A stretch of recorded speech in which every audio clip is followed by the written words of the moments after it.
John turned around, and as his eyes fell upon where he was just working, he couldn't believe the grotesque monster that was now dancing upon the table.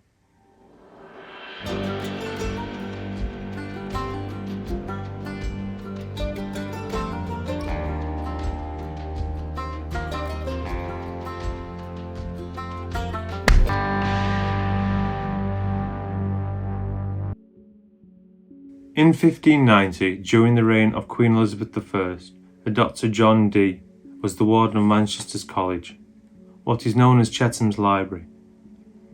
He was a man of science and astrology, but was widely known as a sorcerer and a necromancer. John was a serious man, always claiming he was directly descended from Roderick the Great, and at the age of 15 he was studying at Cambridge, where for 3 years he studied 18 hours a day, leaving 2 hours for meals and recreation, and only 4 hours for sleep. He became the foremost mathematician of his time, as well as a leading logician and astronomer. This is throughout Europe as well, which led him to give lectures, meeting nobility, in which he also taught Elizabeth I astronomy. They became so close when John fell ill, Elizabeth sent 2 of her physicians to him from Hampton Court. The astrologer, courtier, alchemist, scientist, theologian, magician, and spy. He became all these things and royal astrologer for Queen Mary.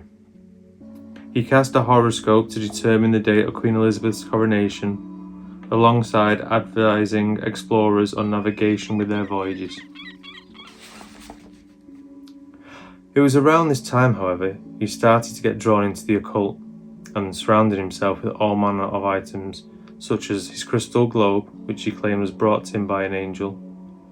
The globe had the power of showing apparitions and even giving off sounds from the astral realm, a scrying glass, a ring with a magical seal engraved upon it, which was given to him by Angel Michael. He also made friends with a man called Edward Kelly, who was said to be in league with the devil and had raised spirits from the dead. The 2 men started performing seances together, with the first taking place on the 21st of December 1581, and Dee performing the task of taking down everything that was said in the seances.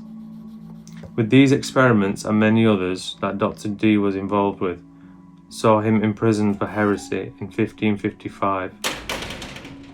To let you know, the records of all these seances were eventually published many years later, after John's death, in a huge book called A True and Faithful Relation of What Passed for Many Years Between Dr John Dee and Some Spirits.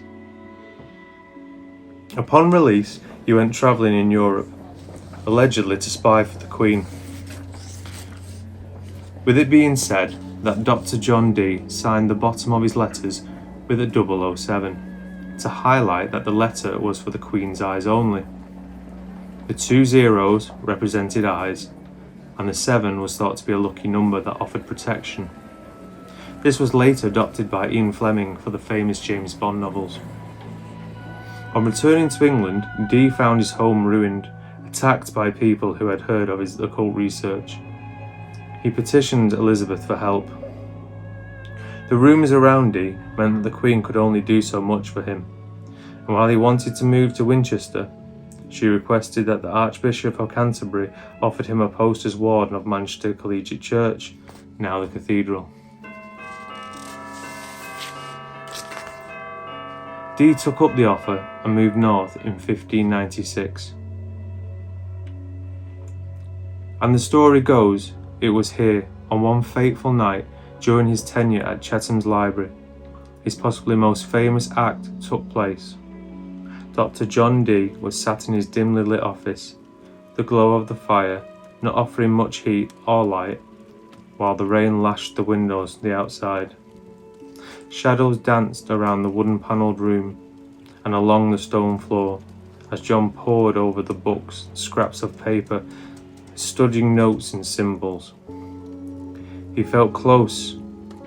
He was close to discovering how to create an object he firmly believed existed. An object that could change all metals into gold. A philosopher's stone. He read aloud with some difficulty the faded words on the tattered scrap of parchment, but he couldn't understand what it meant. In frustration, he rose to his feet and walked to the window, rubbing his eyes. But upon seeing a glowing reflection in the window, he span around to see the devil, mocking him and dancing upon his table. In shock and absolute horror, it said that John banished the devil right then and there, sending the beast back to hell. But not before the devil stomped his hoof on the parchment John was trying to read, destroying it forever and burning a hoof mark in the table for all time. This is the version that got out among people, blackening John's already tarnished name.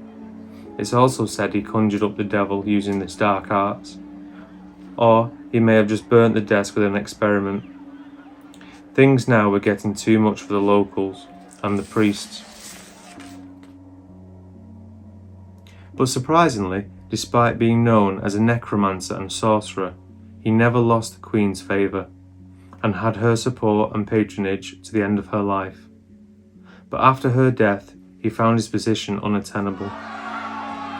His congregation wanted rid of him, not only because of the rumours surrounding him, but because they disliked his sermons.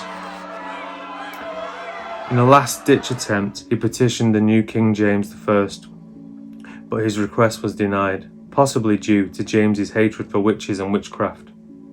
He had to leave Manchester in 1603 in disgrace, returning to his family home in Mortlake, Surrey. Just before he departed Manchester, an epidemic of plague swept through the city, and even though it took the lives of his wife and 2 daughters, it was still thought that John had a hand in bringing the plague to Manchester. John died a broken man, forgotten and penniless.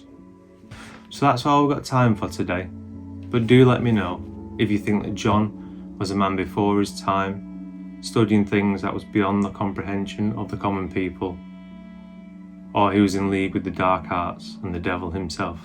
Let me know in the comments below. If you want to see John's desk and the scorched hoof mark, then book a tour at Chetham's library where you can see it for yourself. So I hope you had a Merry Christmas and a Happy New Year. And as always, take care and I'll see you next time.